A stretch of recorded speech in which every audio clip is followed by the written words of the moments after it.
Are you looking for ways to improve your meetings? Or maybe your meetings aren't productive at all. Usually, meetings are painfully unorganized, with the wrong people in the room and no clear action at the end. Basically, they're a waste of your time. At our company, we teach you how to hold world class meetings, something we call highly productive meeting. We call it highly productive meeting because after each meeting, we ask the team to rate its effectiveness between 1 and 10. Typical meetings can average a rating of about 4, but we'll show you how to raise all your meetings to a rating of 10.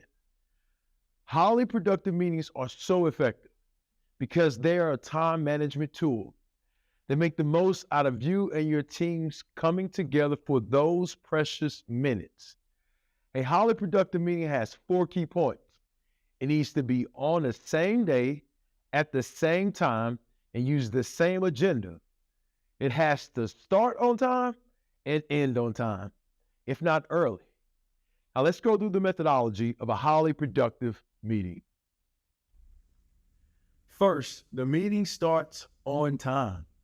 As Coach Vince Lombardi used to say, early is on time and on time is late.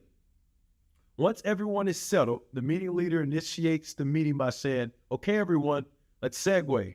Signaling, we're going to transition from the work in the business to the strategic work on the business. The segue should be rapid fire, sharing around the table, and only last for about 5 minutes. Here's why this is important. It adds a human touch, and it helps set a positive mood to the meeting. Number 2, reporting. After the segue, the meeting moves into reporting mode. The methodology here is you're now making sure everything important in your business is on track. You're checking if the numbers are on track, if the priorities are correct, and if your people are happy. There's no explaining, just on track or off track. Looks right, looks off. Then you're going to do a priority review to make sure the priorities are still set appropriately. Remember, we're in reporting mode.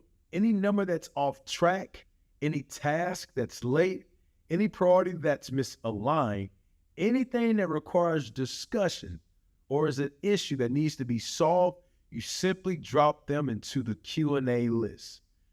During this reporting mode, the ideal is zero discussion. You're not solving anything, you're just reporting for the first 15 minutes and building a Q&A list. Number 3, discuss and solve.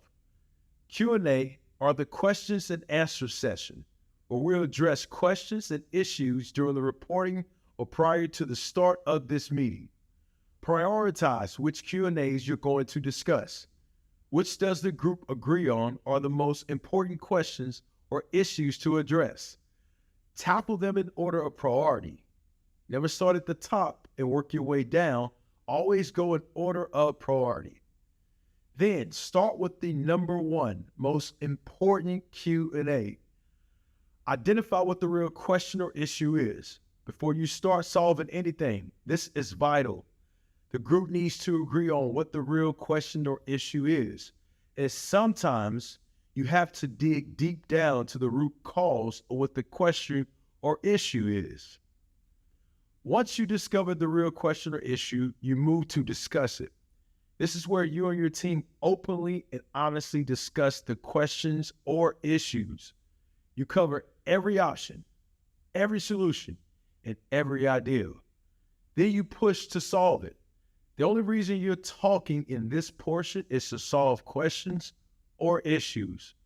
Typically, as a part of solving the questions or issues, you need to create 1 or more tasks to complete in the next week. Tasks are usually 7-day action items.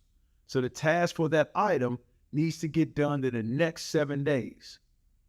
After you solve the first item, it falls off the list and you move on to the next in your prioritized list, and so on for the next lion's share of the meeting time. Here's the thing. Some weeks you only get through 1 Q&A. The other weeks you get through 10. You never know. But as long as you're taking them in order of priority, you're doing the right thing. Once there are 5 minutes left in the meeting, let's wrap it up. This means wherever you are addressing in that Q&A, you start to conclude. So do 3 quick things. First, make sure everybody understands the task assigned to them from the meeting. Number 2, discuss if there are any cascading messages that need to be communicated to the rest of the organization. Lastly, quickly rate your meeting on a scale of 1 to 10. With 10 being the best, rating the meeting will help you and your team self-correct. You should be getting a minimum of rating of 8. 8 is the minimum standard.